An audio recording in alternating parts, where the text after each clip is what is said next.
Tomorrow's the day. A high-stakes meeting is happening at the White House between the House and Senate leadership and the president to hash out some kind of deal on the debt ceiling so the U.S. doesn't default on our debt for the first time in history.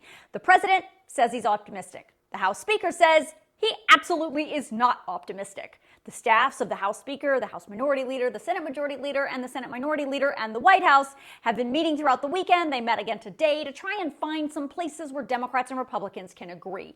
So far, there is some possible agreement on budget spending caps, clawing back unspent COVID relief money, and permitting reform. The president also said he'd be willing to negotiate on increased work requirements for some federal aid programs, except for Medicaid. The president said this progress is a good sign. The House Speaker says, yeah, this would have been a good sign if this is where we were 3 months ago. Here's the reality. We are running out of time. The Treasury Secretary is supposed to update us all this week on the so-called X date. That's the date the United States will actually default on the debt. At this point, it's still a really vague time frame. She said it could happen within the first 2 weeks of June or as soon as June 1st. So once we know the X date, then we can work backwards to figure out exactly how much time Congress has to get it together and avoid this catastrophe. As if we need more complications, the calendar is now becoming a problem.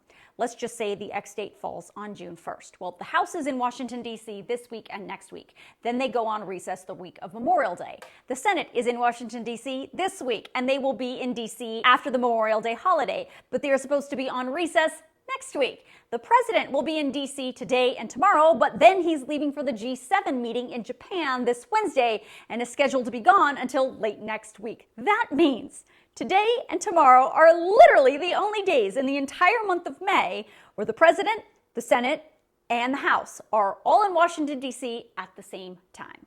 Now, things can always change with the schedule, but this is the reality of what it looks like today. So what are they going to do? Well, the House Speaker says if there's going to be a deal at all, it has to be made no later than the end of this week. Otherwise, the timing just isn't going to work out, because it's important to understand just because the leadership makes a deal doesn't mean the process is over. The deal that is agreed to has to be written into legislative text, and then that bill needs to be passed through both the House and the Senate, and then the president has to sign it. That is no easy feat, and it is going to take time. And if they don't get it together pretty soon, it's just simply going to be too late.